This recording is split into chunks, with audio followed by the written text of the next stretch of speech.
Hello everyone, I am Tacit and welcome to the Gems of War Campaign 12, Week 2, Day 3. So today, of course, we got the Pansville pet coming back around. This is a pet that has been available quite a bit in the past. However, if you haven't already gotten it maxed, it is again available once again today. I'll obviously be skipping it as we have it quite maxed. With that being said, well, we'll just be able to focus on some of the other events then. Like checking up on world events and helping out the team a little bit, of which we are almost done. This might actually be the last day we'll need to do it this week. If not today, then definitely tomorrow, as we have most of our score in, and apparently top of our guild's been going kind of good on leaderboard then. Oh gosh, someone's going really good on leaderboard, double over second place. That's kind of insane. But someone's going all in.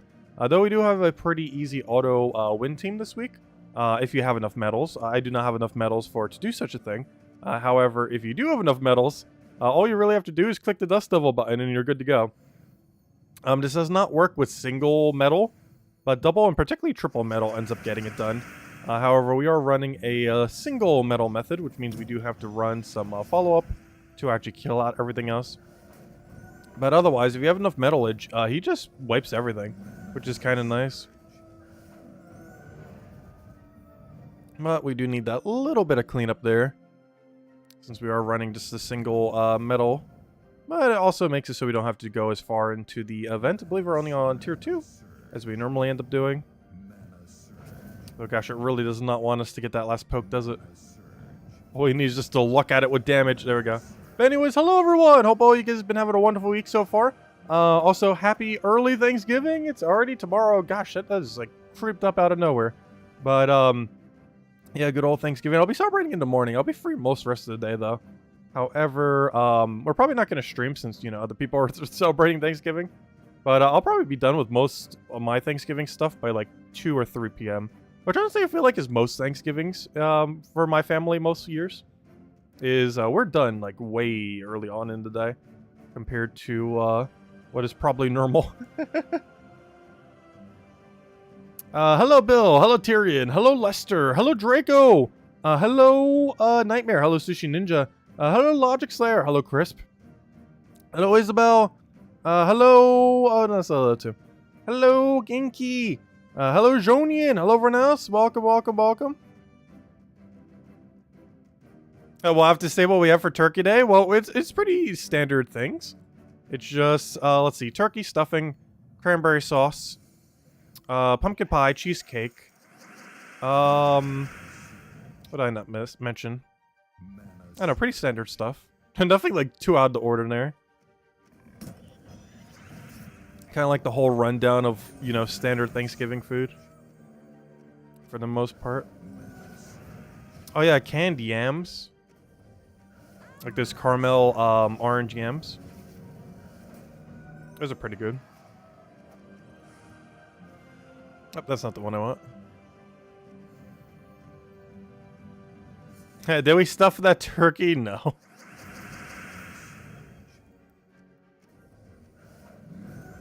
I was considering not even having one this year, but my mom insisted that she do it, so we're still having turkey.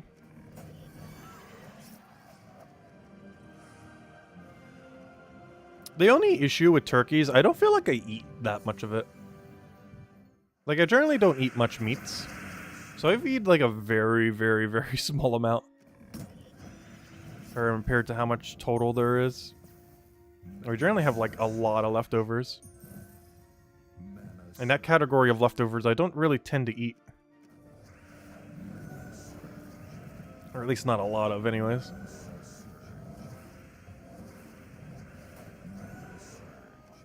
I guess I eat meat. I just eat like a very minimal amount though, compared to probably the average person. Like it's not vegetarian or vegan levels, but it's definitely below average of a person who does eat meat. Definitely way below average consumption rate.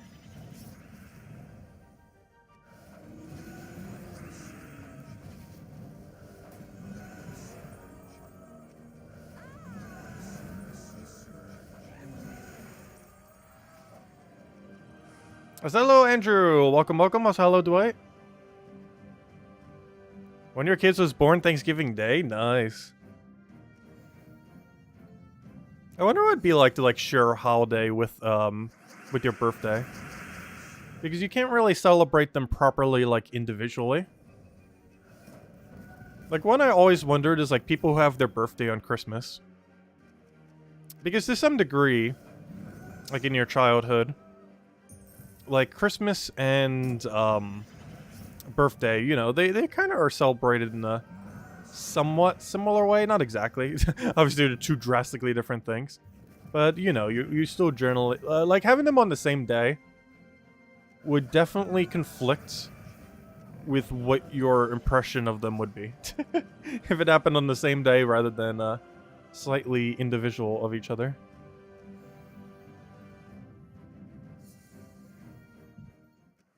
Like, I know because my birthday's so close to Halloween, I generally haven't had a lot of sweets on my birthday necessarily, because I already had so many for Halloween.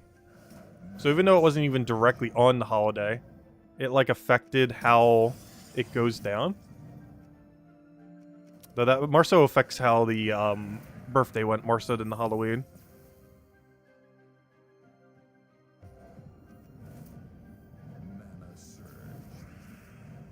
That's not enough damage, is it? That's the only problem with this event with only one boost medal. Is, while Blade Dancer's okay with one boost medal, it is nowhere near how strong it is with 2 or 3. Like, it is night and day, the difference between the 1 metal Blade Dancer and 3 metal Blade Dancer. 3 metal Blade Dancers, you click a button and you win. Whereas 1 metal Blade Dancer is you click a button and they might live with like 100 HP. Once you reach a certain point, like right here. Luckily, we're kind of at the point where we almost don't even need to do any more battles. As this is the last day we need to get them in. Because by the time we log in tomorrow night, the guild... Oh, so you know what happened? Though I clicked it so quick, I wasn't able to get a screenshot. I got a 32 tribute today. I only claimed it a couple times today. But one of those few times was a 32 tribute. As in 31 gems. But, you know, a 32 tribute in order to generate the 31 gems. I believe it's the highest I have seen thus far. Because I can't recall a single one that has been higher than a 32. And there's like, what, 36, 7 kingdoms currently? Which is the closest I've ever gotten to getting all of them at once.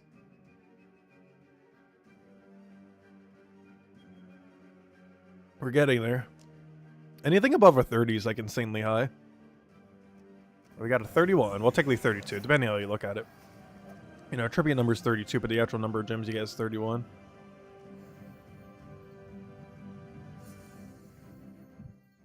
Best birthday is June 9th. Oh gosh, 69.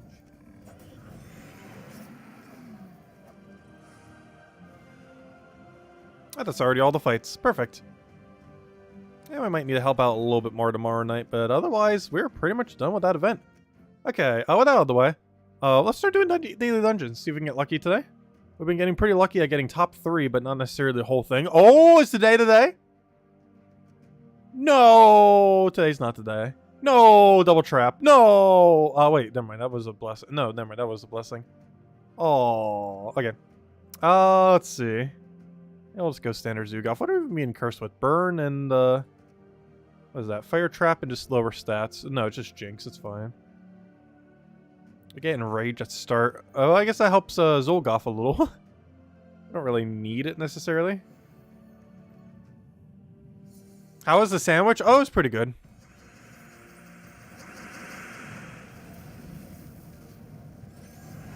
Though I tried a different pretzel roll recently. And the most recent one I got, the bread's definitely a little too thick. It seems like more like a burger bun than a lunch meat bun. It's a little too thick.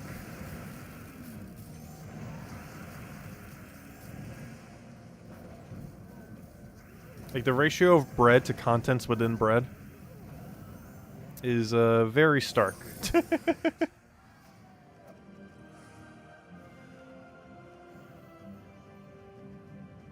Because I tend to make pretty thin sandwiches for most things. Like, even if I was making a burger, I make, like, the thinnest of thin burgers. If I'm gonna have them. Like, they're almost more like crisp. So maybe not that thin. But they're generally pretty thin. Actually, I've been cutting pork roll that way recently, and it's actually kind of good. It almost tastes like alternative bacon at that point. When you cut it like so thin that it almost becomes bacon to a degree.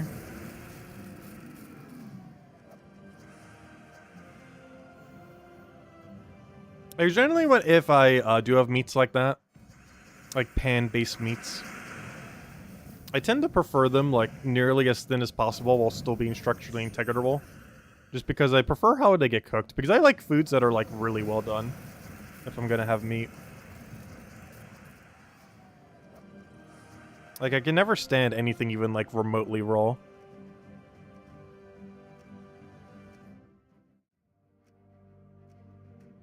Oh wow, our daily things are so bad today. It happens sometimes though. Can't always get the most perfect adventure boards.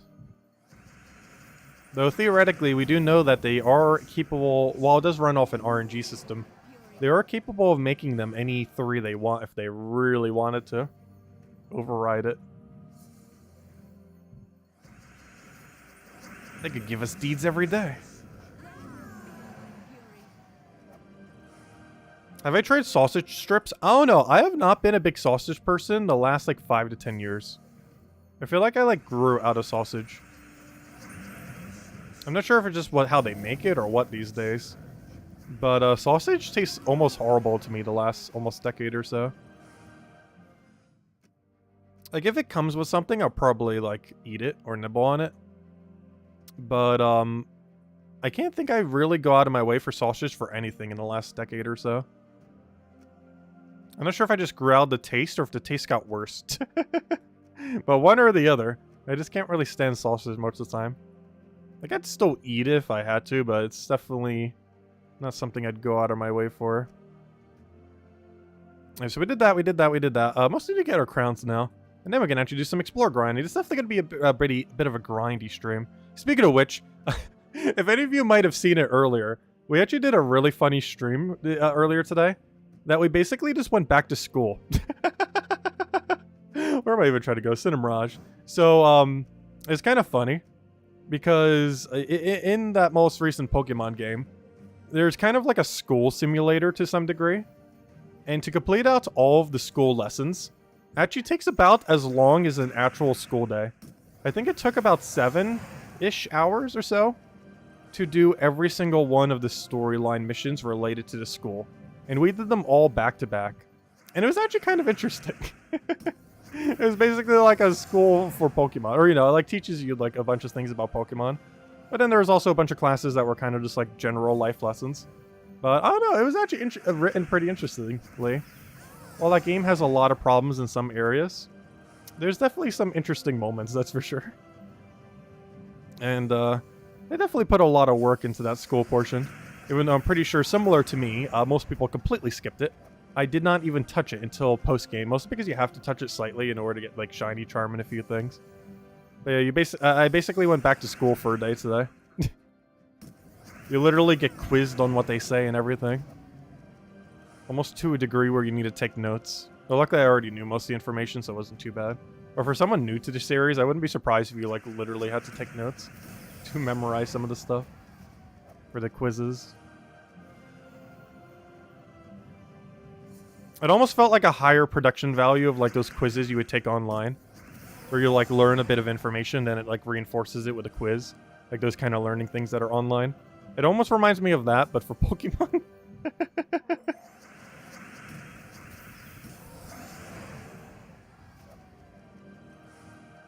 Do those actually work? Like those websites that help you try to like learn a language in a year and stuff like that? I feel like they wouldn't. I've never actually tried them.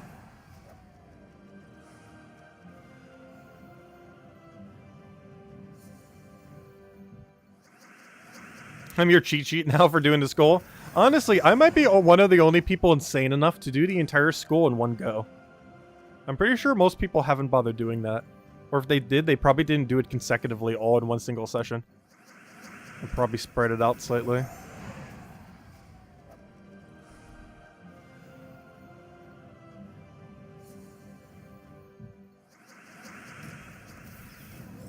Because I'm pretty sure a good majority of people just completely skipped it.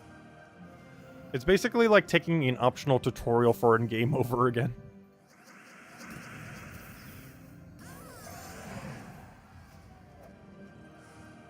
I think I like the language teacher the most, because I think he completely forgot he was even in a Pokemon game, based on the way he acted. And the fact that most of his lessons were more like life lessons than even Pokemon-based ones.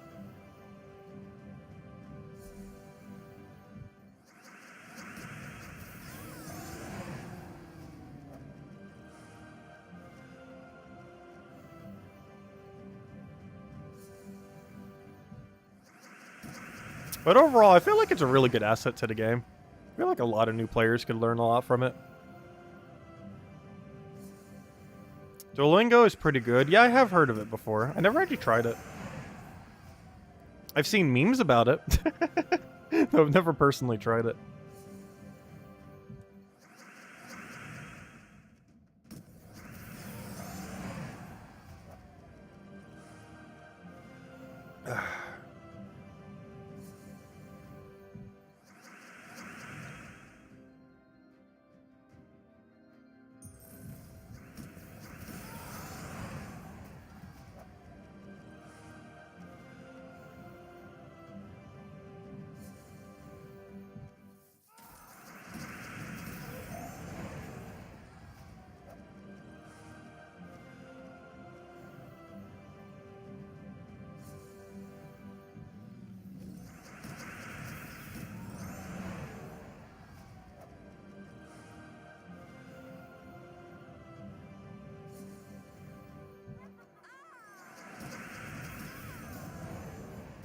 Lester.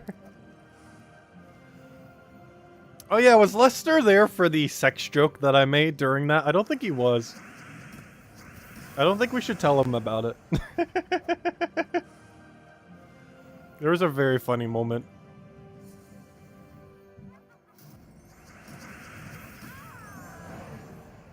I don't want to say what it is though. He did miss it? Aw, that's his loss then. Was it last night? No, it was during like the almost 8-hour stream we just did for Pokemon.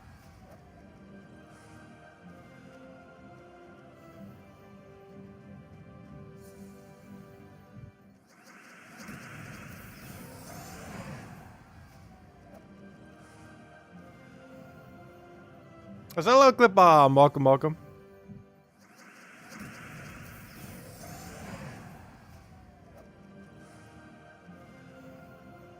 Hey, he'll just have to watch the whole stream.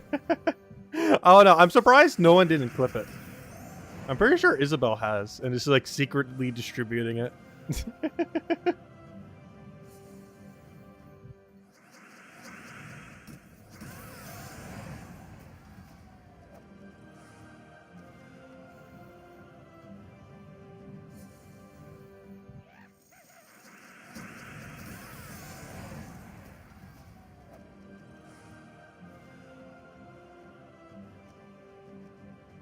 You only shared it with Cookie. Actually,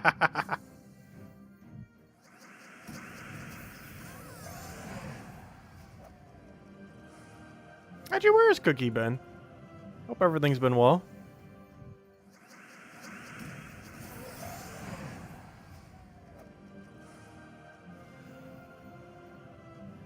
Does Cookie still play Gems of War?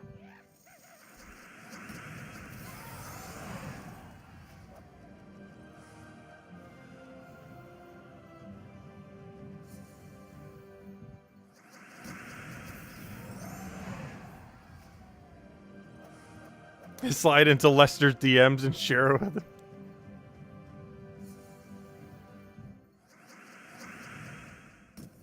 Oh, he's just been super busy. All good. All understandable. I've been wondering as I haven't been seeing him around much.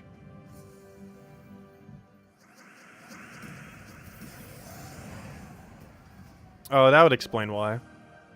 Yeah, I don't use Discord that much. Very minimally.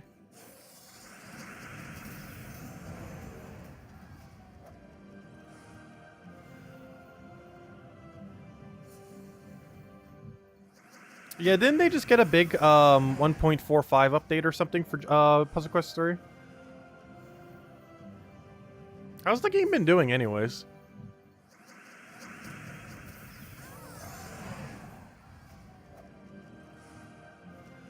Because I do plan on eventually revisiting Puzzle Quest 3. Assuming it still exists in like a year or two from now.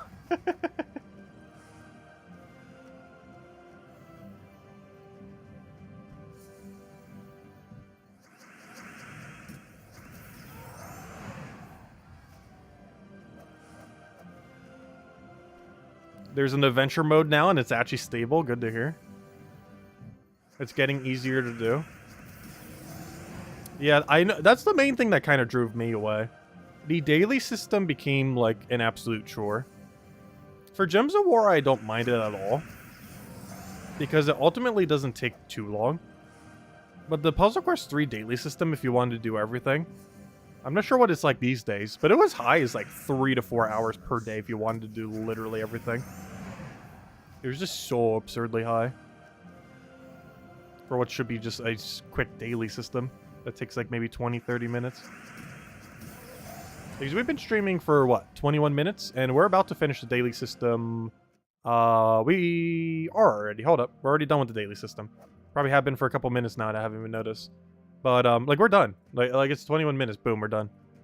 Like that's the daily system. Unless you want to go do dungeons and arena, which are pretty optional. And even if we did, that gets bumped up to what, maybe an hour, probably a little bit under that. But those are pretty under the optional category. But that'd be like 1 hour tops, as low as like 15-20 minutes, and we just did all of dailies. Anyways, let's go do some Explore 12. That's our main target for today, is to do some token grinding, as the title says. Since we don't really have any other event taking up much time, we'll make the grind ourselves. Because that's the problem that Puzzle Quest 3 had, is you can never do what you wanted to do with the game. You had to do what the daily system told you to basically do with the game.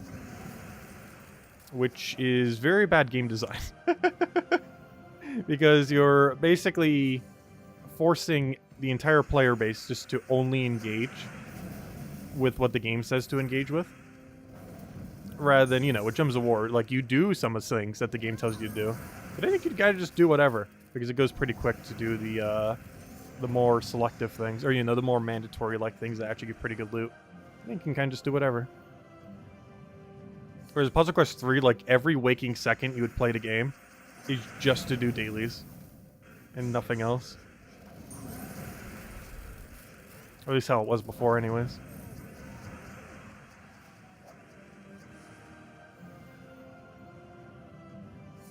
Yeah, oh, it's only 2 now. Yeah, that's not much of an improvement, but I guess that is an improvement. If it takes 2 hours for all dailies now, that's still absurdly high. Like, I can do the daily system for literally every game I play in under 2 hours. Which isn't that many games these days. I would say the main 3 we really play is Gems of War, Pokemon Unite, as far as ones that have a daily system. But it's like, that reminds me, did I even do the daily system today for that? I don't even think I did.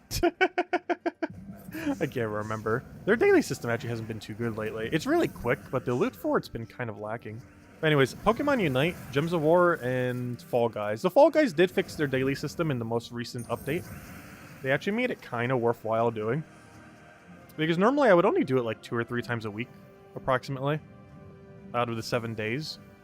But they actually gave more incentive now to do it every single day. Like, they put some skins in there, give you a little bit of extra, like, crowns and other, like, meta loot to kind of encourage the playing of such. I guess they kind of have to, with the player base dwindling as it has been. They're seeing the numbers, and it's like, oh, we need to improve this. Because their numbers actually been going down pretty steadily. Like, I know it's not all of their player base. I think Fall Guys only has like 4 times as many players as Gems of War on Steam. Let me actually check. What's the number comparison right now? And this is at the beginning of a new season when they should have the most amount of people. But it's only at 4,000. Whereas Gems of War is currently at, I want to say 1,500 approximately, give or take. Gems of War is at 1,000. So a little bit lower at this exact moment in time. But still, as I said, it's literally just a 4 times difference. Actually, quite is surprising given how high they were. But yeah, Gems of War has surprising consistency over the years. It's kind of weird how, like, consistent the number maintains over time. Oh, so most of this game's player base is on mobile. Though in all fairness, most of Fall Guys player base is on PlayStation 5. So that's also not fair for them. Let's see. We'll take that one down. Oh. I wish there was like a one location you can go to check in a game's overall player base. Because checking Steam numbers is generally not a good indicator, unless that's literally the only location where it exists. Which for most games is not the case. It's one of the only numbers that is generally really public as far as its accessibility to seeing what the number is. Because, like, if you wanted to know how many people were playing Pokemon Scarlet and Violet right now, good luck. Because that number is exceedingly hidden and near impossible to find. Without literally hacking things. Let's see. Throw that down.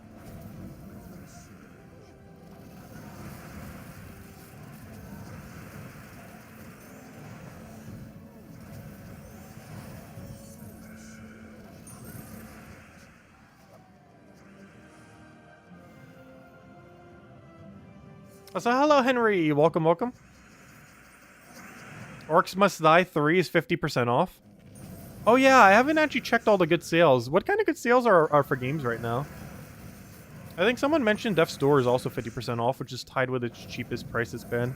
I might need to pick up a few games. I'm not sure how many of them will actually stream before the end of this year. Especially since I'm still quite playing Pokemon Scarlet and Violet for at least the next couple of weeks. Which might go all the way till holiday vacation at this point. But yeah, they have a Stream Autumn sale, so a lot of stuff's on sale right now. Though I feel like whenever I pick up Steam games, like 80% of everything I pick up, I like never play. Or play like way down the line on my backlog of very long list of games I should probably get around to playing already.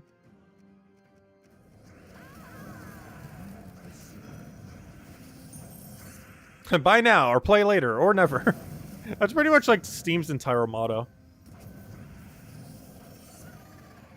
It's like sell ultra cheap games. Like, Steam might be the biggest platform for games that are sold but never played. Like, I don't think there is any platform out there that comes even close to the ratio of games bought but never played as does Steam.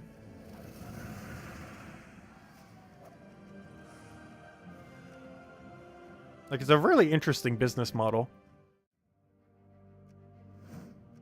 Where you can basically sell nothing for money. You can sell the premise of something that someone never utilizes for money. Even if it's just a small amount, those very small amounts add up very quick. Especially since Steam takes 30%.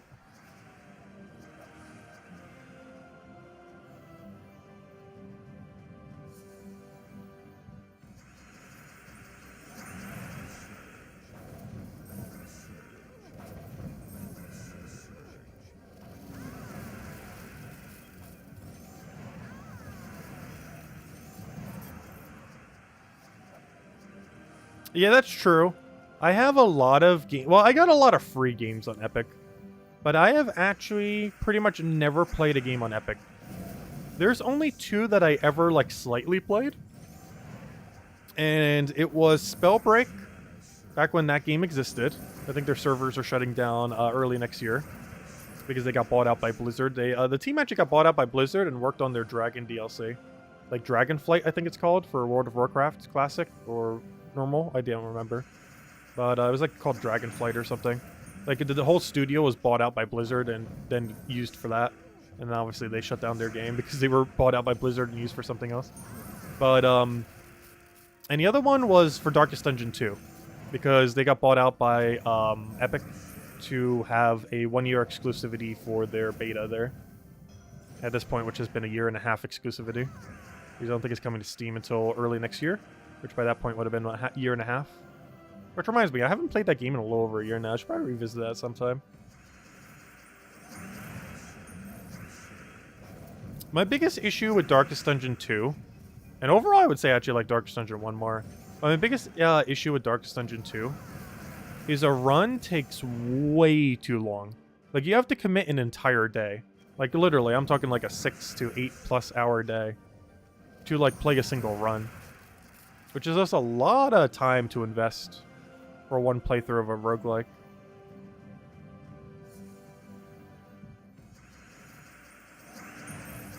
Like, obviously you could play it in sessions, but it's not quite the same.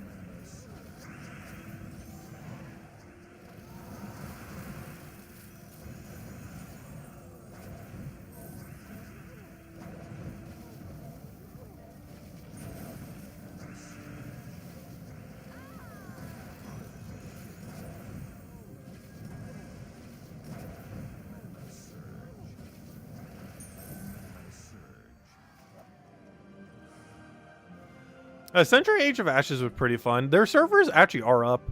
We could revisit that someday.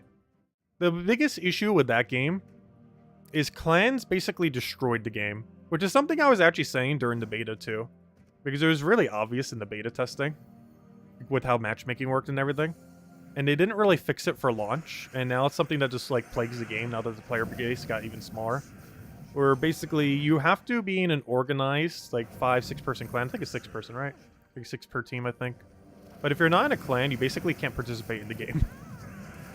Because it's just owned by groups of people who play together. Like, solo queue doesn't exist in that game. You have to have like a pre-made group to play that game. At least in its current state anyways. Though even very soon after launch, it basically got that way too. Is it killed off whatever new player base it got really quickly that way.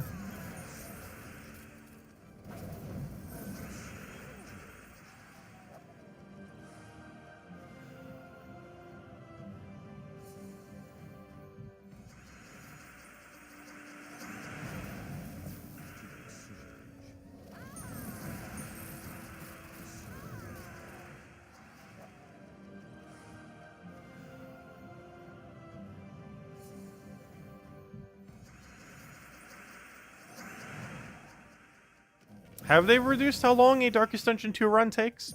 I'm not sure because I haven't seen the game for like a 1.5 years. I know when I played the beta initially, if you were doing... well, actually, max difficulty didn't exist until a little bit after. But like a standard normal difficulty run, if you were going quick, I think was closer to like 4-ish hours. And if you were playing on max difficulty, like no torch and all that, once they added that, I think it was closer to like 5 or 6 hours. Especially if you were going for all bosses.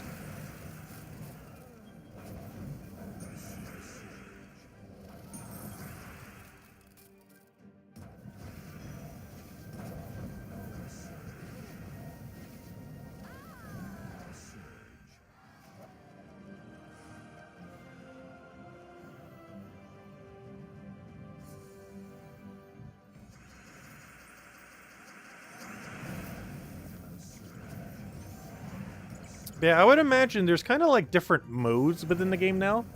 Because I know they were kind of doing a 5-chapter system. And back when I was playing, only chapter 1 existed.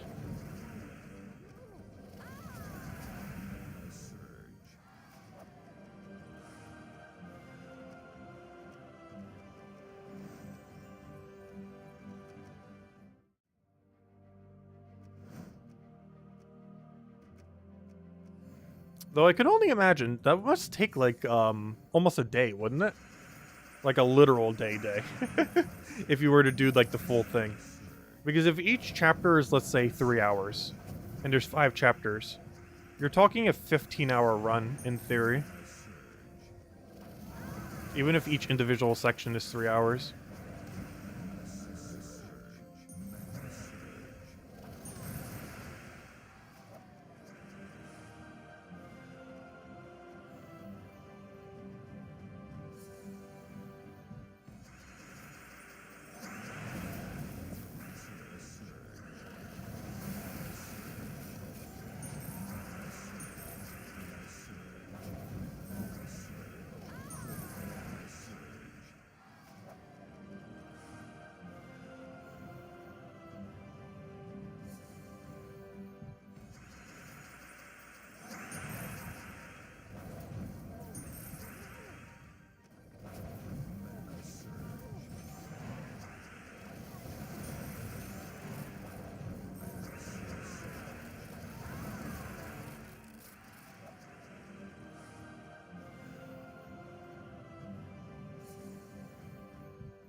Yeah, on the Century Age of Ashes thing, I'm not sure why, but every single game that's based like solely around dragons, I feel like they all die within a year.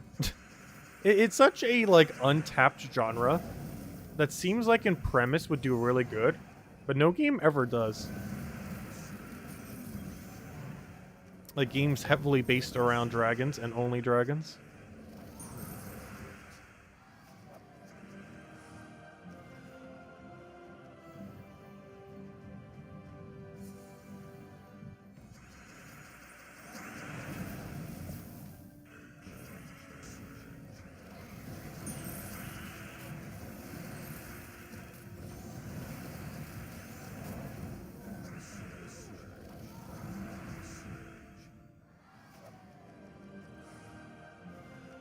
Hey, double Arania. Get the upgrade in there. Full metal. Also, Merlantis with this team is kind of funny, because Merlantis' main gimmick is submerge everywhere. So there's some teams that just absolutely hate going here. Yeah, the Zolgoth team doesn't even realize that they have submerge or any other mechanic. Just because it doesn't affect the team at all. Also, I haven't had out a code yet. I should go do that. We'll end it out after finish this next chest.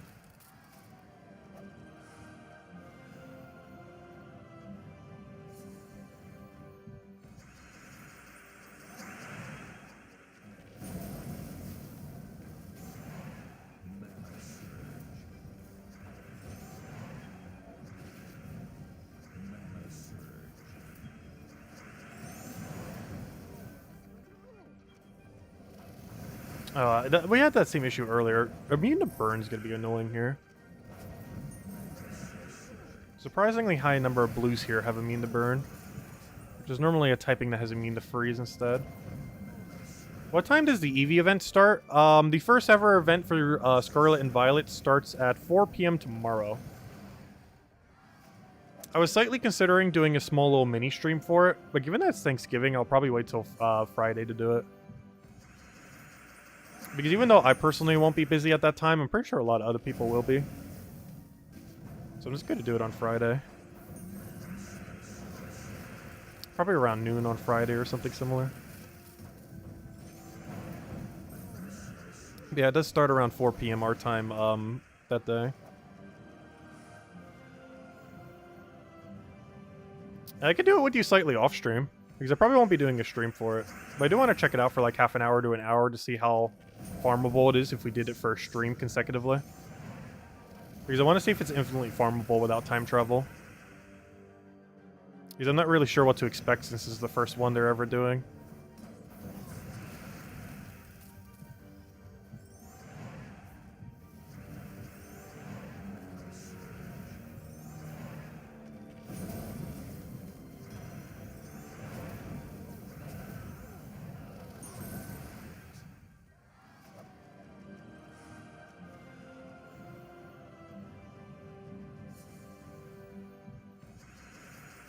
Oh, so we will still be doing a Gems of War stream tomorrow night, by the way. Just not a midday stream. But Gems of War stream will still be same time as always. At our normally scheduled programming time. Why'd I do that? We already had the win condition. Luckily, it's still cascaded into multiple kills.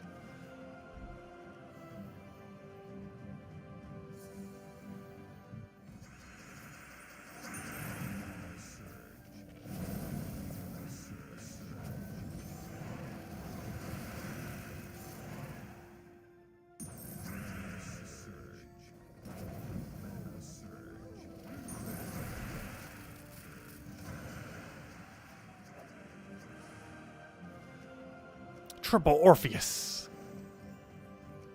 Alright, where's our next target? Also, it feels weird doing 20% chasing again, but honestly, it's starting to grow on me. I like the higher variety.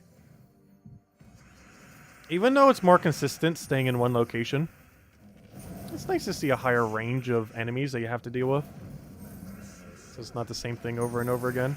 Like, obviously, it ultimately doesn't change the fight too much, as we're still kind of obliterating everything in most situations. That does keep you on your toes for thinking about immunities and everything. It's more to think about. Even though it plays out decently similar. Where we're kind of just looking to obliterate everything very quickly.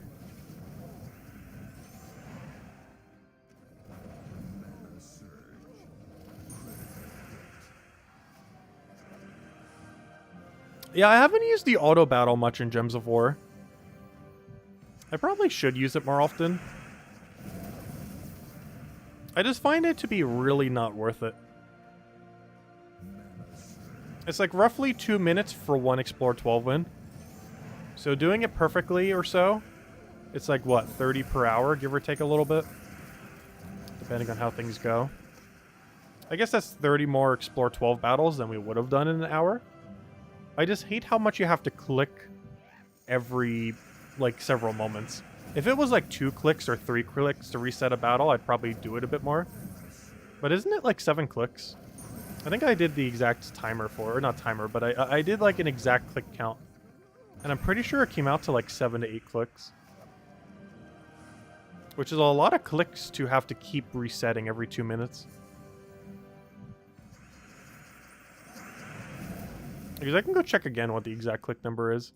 I recall it being way too high. Because in most games where I would do something like that, I want to say it's like a 3-click max. Normally lower. I can get the click count right here, because it's from this screen until we are set to auto battle again. So from right here, the number of clicks is 1, 2, 3, 4, then wait, 5, 6. Okay, I was right. It's exactly 7. But yeah, it's 7 clicks.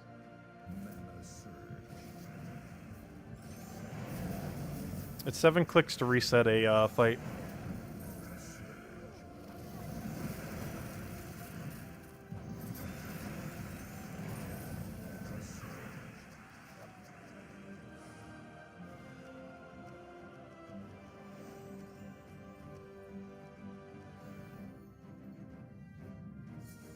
Yeah, if you didn't have to keep resetting it every time, it'd be a lot more usable. Like, I would definitely use it if you didn't have to reset it literally every time. Because that's the main thing that kind of keeps me from using it. That and the fact that it runs at, like, glacial speed. They could at least make it run at, like, 2 times speed instead of, what, 1 times? Or whatever slow motion they're currently using.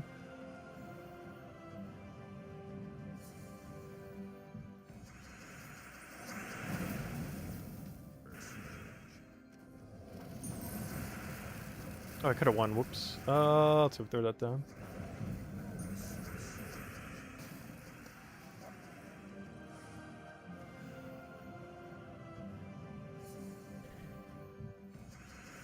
Oh yeah, we currently have 2 Horde Mimics. Who was asking that? Oh, Daniel. Also, hello, Daniel. Have you found the Horde Mimic yet? Yes, I found 2 of them. The first one we found, I believe, within the first month and a half. And the second one we found about a month ago. Just randomly when we were just doing something like this right now.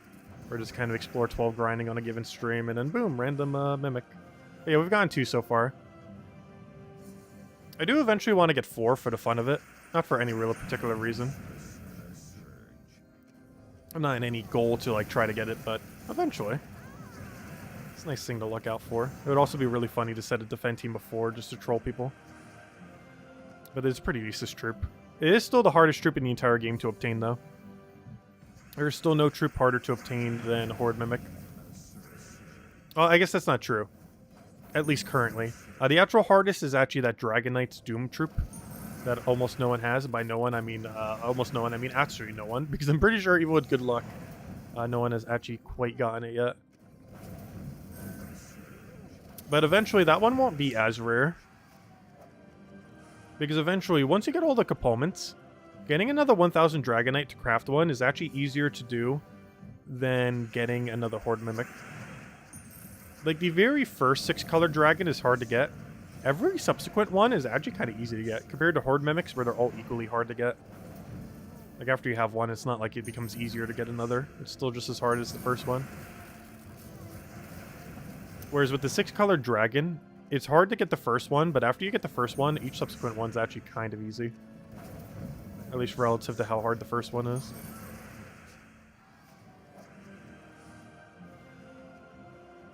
Hey, we got an Anu. Nice. Wait, is Kafka here? Oh, so hello, Ricardo. Welcome, welcome. Wait, what account does Kafka use? Wait, is Kafka here? Hey, Kafka's here. Hello, Kafka. Welcome. Oh, are we still getting holiday codes, by the way? For the holidays coming up? Yeah, welcome, Kafka. Hey, Kafka's actually here. Let's see. But welcome, welcome. Hope all's been well. How have the devs been?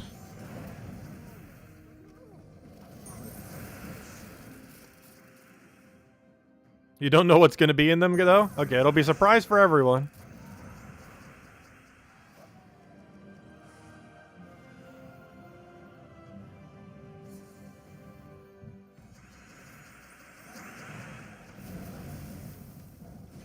We need purple.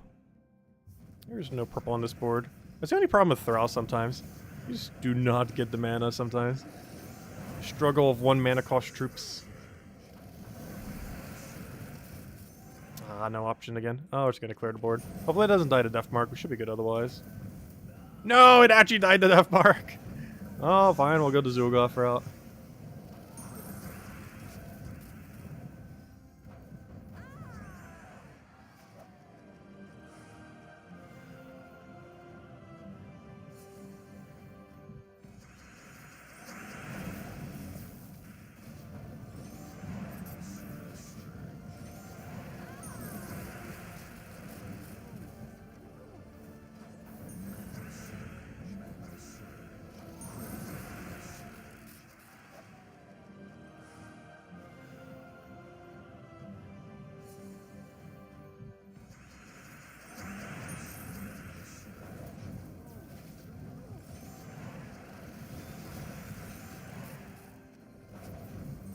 Oh yeah, some people were actually asking about that the other day.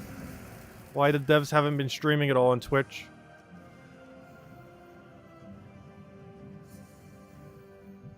Or anywheres for that matter. Let's see. Okay, this is another board where we just do not have purple.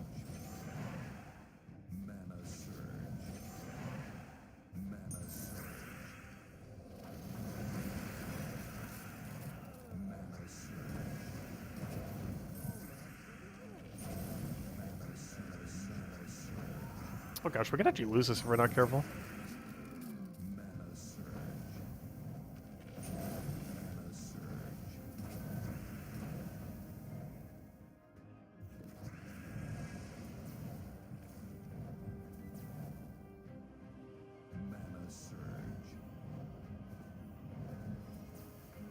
Hey, thank you. There's the red we need.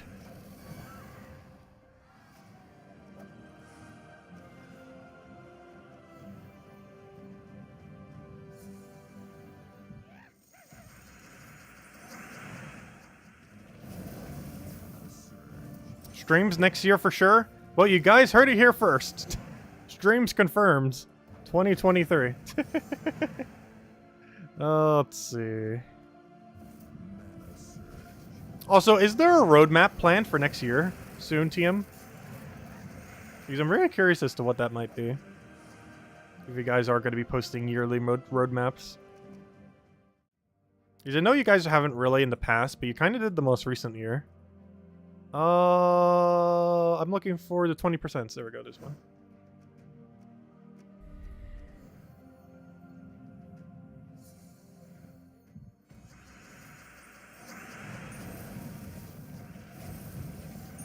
Oh, so probably should take it that purple.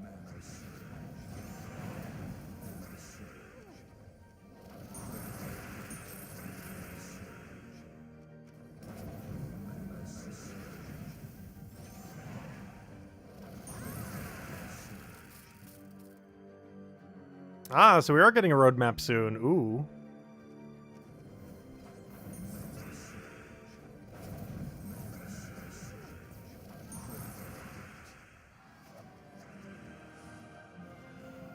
Oh, I never did hand out the code earlier, did I? Let me go do that. I said I was going to, and then Kafka got here, and I completely got distracted. Which is kind of funny, because Kafka's the one who gives us the codes these days. Let's see. There you guys go. Use it on gemsawar.com or for the game code section. Your invite code is underneath settings menu. Redeem code's right over there in chat. And give Steam word as always, 2 treasure maps, 1 gem key, 200 souls, and 2,500 gold. And definitely feel free to leave a like on the stream. Helps a lot and is greatly appreciated. If you have any questions for the devs, Kafka's here. Go ask her. Let's see. We'll throw that there.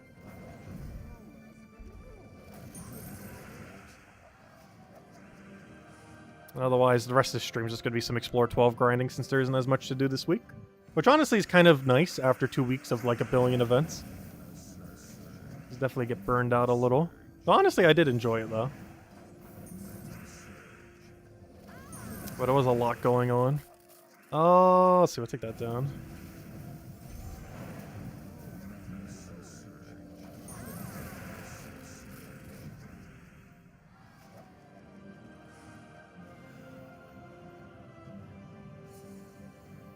Hope someone claimed the redeem code for us. Thank you, whoever that was.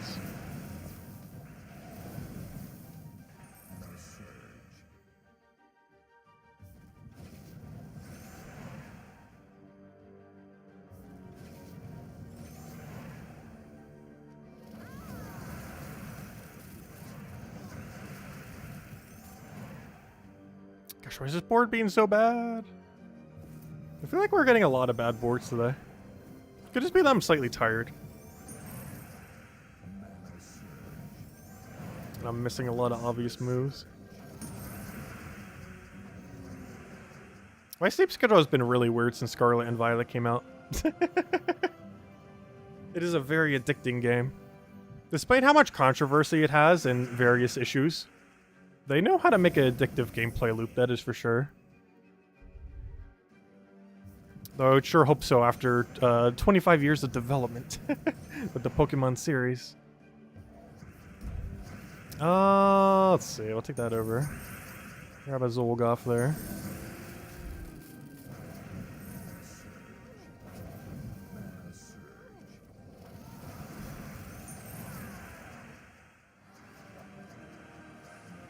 Yes, I was actually mentioning that earlier. You know what Gems of War needs? An instant speed that gets rid of the animation of every time you cast with that like 0.5 second jump scare, and just have the gems like instantly fall into place. Like called 8 times speed or like instant speed. Like that's something I have always wanted. Was like the removal of the animation that plays right there, like that half-second thing.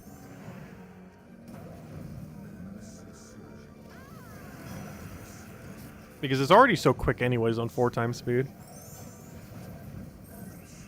It basically just like flashes on the screen.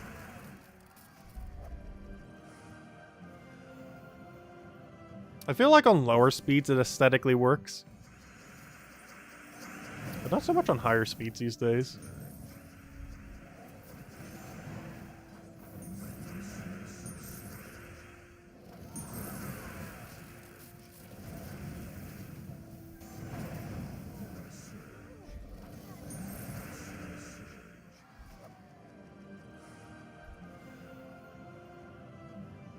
How do we convince the devs to do... Oh yeah, that reminds me, Kafka, when is the treasure hunt rework coming? You know, the rework that was talked about maybe like 5 years ago. That was supposed to come with the arena rework. We got the arena rework twice over at this point. But we never got the treasure hunt rework. I want to play treasure hunt again. But it's just not worth playing in the current state of the game. Other than when there's an objective to do it on a Monday. Though based on our polls, it seems like most people skip it even in those situations. I don't though. Because it's like the only time we're ever incentivized to actually play treasure hunt.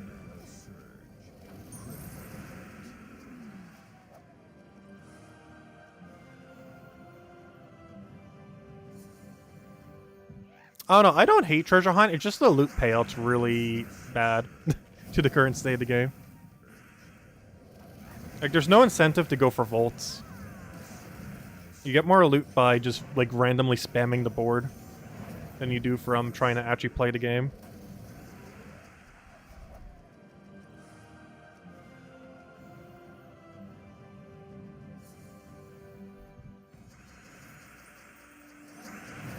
As far as treasure hunt, anyways.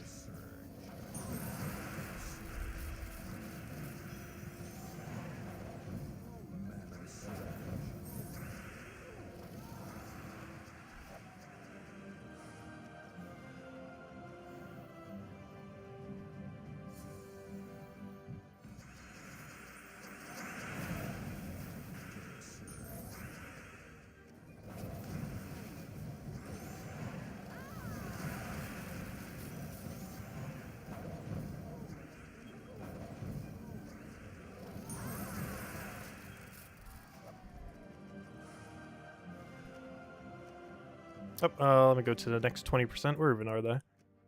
Light of Lands. Oh gosh, this place has a lot of immune to burn. Gotta keep a sharp eye out for them. The only problem is I forget what most of them even are from this kingdom. All I know is they have a lot of them.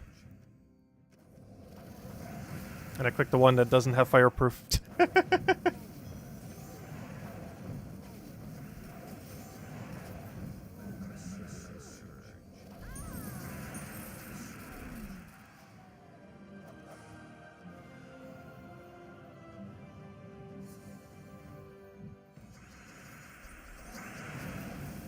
Well, I think the biggest issue with Treasure Hunt is it lacks a lot of the more modern loot.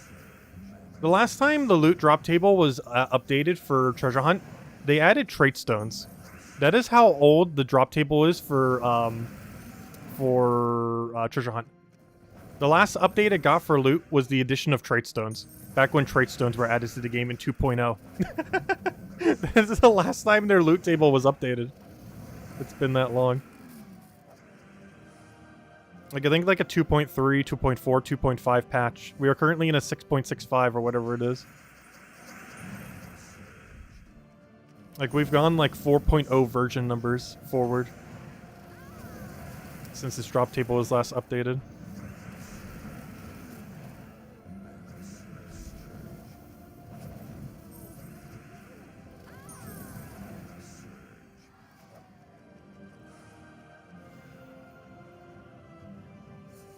When did I start playing? I started when the game launched, back in 2014. I played on the launch month. But yeah, we've been playing since day one, pretty much. Or at least week one.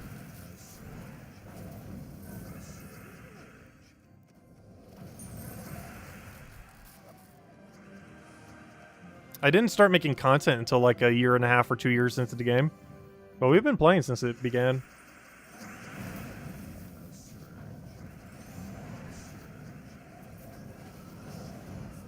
Ooh, that's a really bad death to take. Especially on an Inferno King battle. So it's probably target him next, because you know he's going to revive like 10 times. Oh, good, we got 0 revives this time.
Tribute. Nice solo 25. I really wish I would have gotten the screenshot of the one we got earlier. Because we got our highest tribute ever today, a 32. Which was a 31 gem. It's not the first time we hit into 30. But that's the first time I ever hit 31. Let's see, what do we need here? We'll take the red. It's just I'm so used to spam clicking tribute every time I click it. Like, anytime I open the game to take tribute, I'm pretty sure it's taken within, like, 3 seconds. Because I'm just, like, mash clicking it. There's almost no time to look at it. Like, enough time to visually see what you get, but not enough time to, like, screenshot or anything similar. Because half a second later, you already mashed out of it.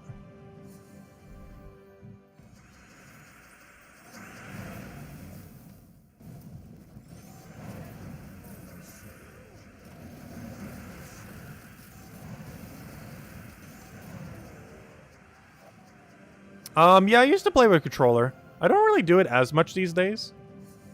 And if I do, it's mostly for things where it matters if you go ultra quick. Like, for example, Treasure Hunt. I mean, Nomapalooza, I mean. Though lately, I've just been doing it all mouse lately. But I still sometimes do it occasionally.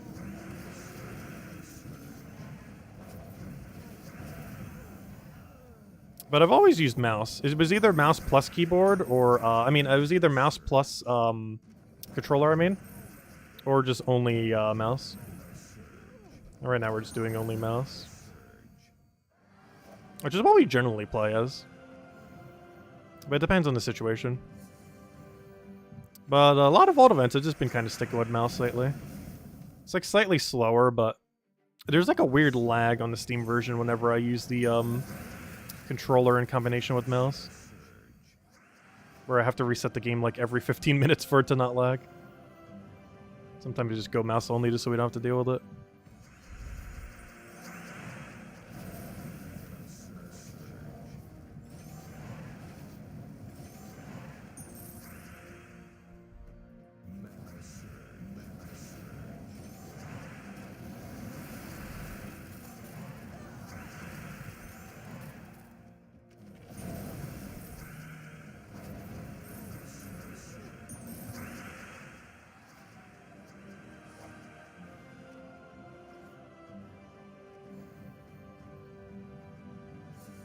Yeah, it was a fun setup. It works really nice with the Switch Joy-Con. Because the Joy-Con is a one-handed controller. And obviously a mouse is a one-handed controller in a sense as well. So you could do like a double one-handed controller. One with mouse, one with a one-handed actual controller. It was pretty convenient. Let's see. What's in our mail right now? Oh yeah, that's just a redeem code from earlier. There we go. Let's see. Where's the 20% set? Sword's Edge.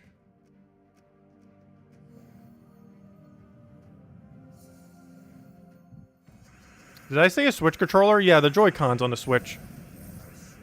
Because the Joy-Cons are basically just one-handed controllers. Like these little things. Oh wait, I don't have one set up on the thing. Wait.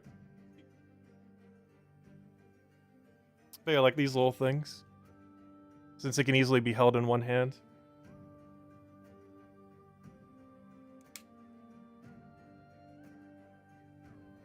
Because the only input you really need for it is A spamming. Unless you want to select your target on the enemy team. Because you can also do that with one controller.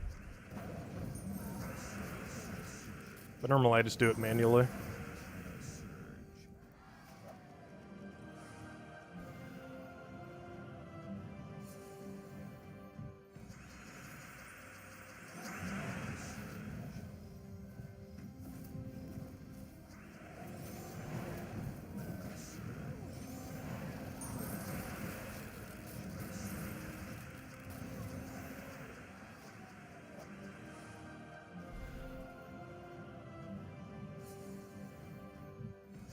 Oh yeah, it can be set up for PC.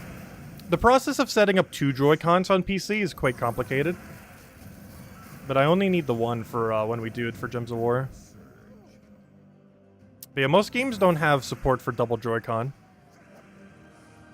But almost every game you could set up one Joy-Con to work to some degree. because you just bind all the actions to given keys. It's just most apps can't recognize 2 Joy-Cons as a single controller, because it's 2 controllers in a sense. But if you're only using one, most apps will recognize it as a proper controller.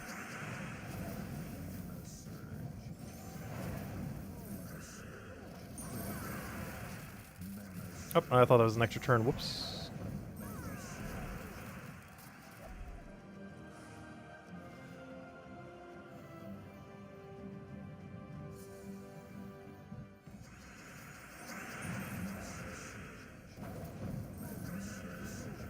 Get that tank out of here. Which the thing is so bulky. It's under that category of very useless mythic that survives for forever. Because its main gimmick is that it, like, never dies.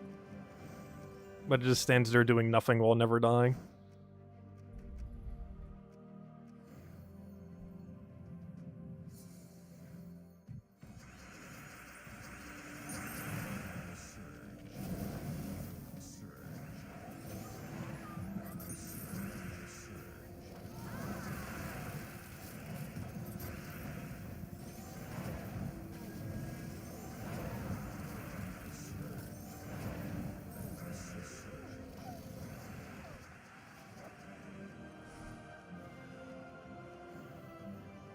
If anyone still has any questions for Kafka, let her know. We'll probably be wrapping up soon. But I hope all of you guys have a wonderful Thanksgiving tomorrow. For any of you celebrating in America. Because I will be in the morning. But we'll still have our normal Gems of War stream tomorrow night. Same time as always. 8 p.m. Eastern Standard Time, 1 hour prior to now tomorrow. But I think this will be the last faction we do for now.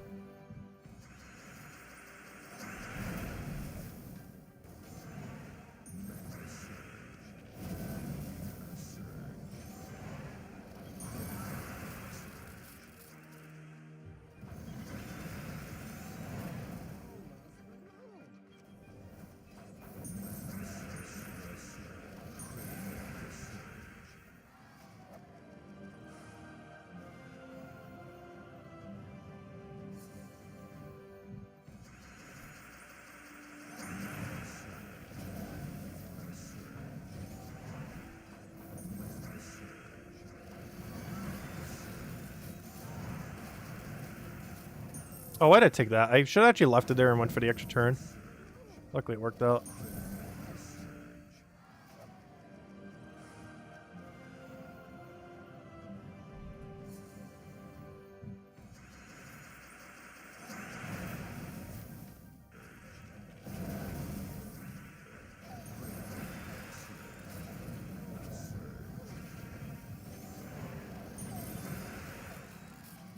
How about doing a real event on Wednesdays instead of the pet rescue? I don't know, pet rescue somewhat feels like a real event if it actually has a new pet. Though I understand the reason for kind of doing the repeats. But yeah, it does technically make a Wednesday have like almost nothing going on sometimes. Like pretty much this whole stream has just been grinding Explore 12, other than like right at the start where we're just doing standard dailies. Because it's a pet that's been out for a while. That's already been maxed.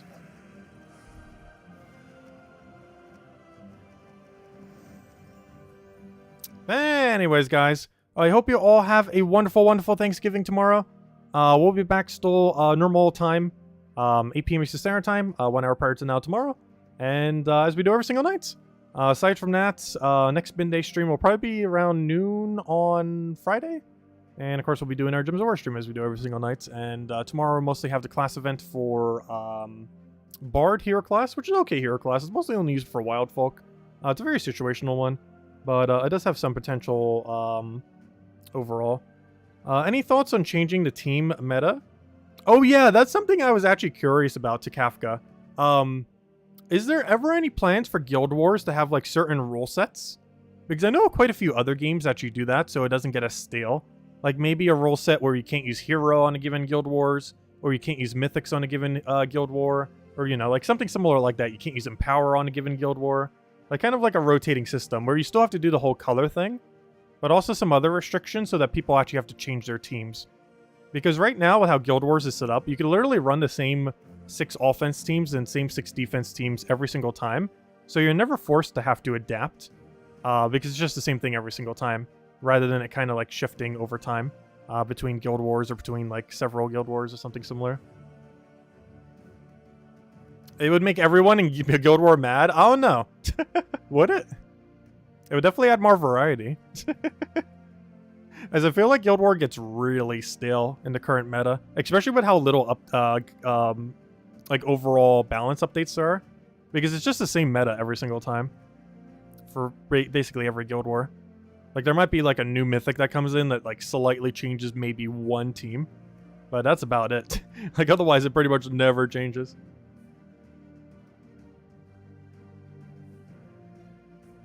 See, having the things because of variety, like you said. But yeah, I don't know. Guild Wars is a weird mode because a lot of people just like absolutely hate Guild War too. Like regardless of what happens to it.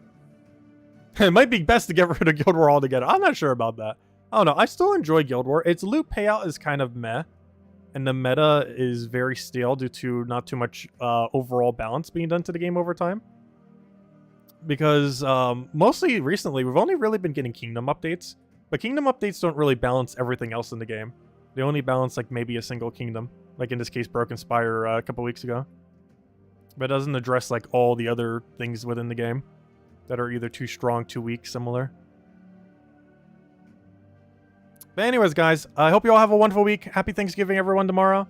And I will be back same time as always, 8 p.m. Eastern Standard Time, 1 hour prior to now tomorrow. Hope you have a wonderful time. Thank you for stopping by, Kafka.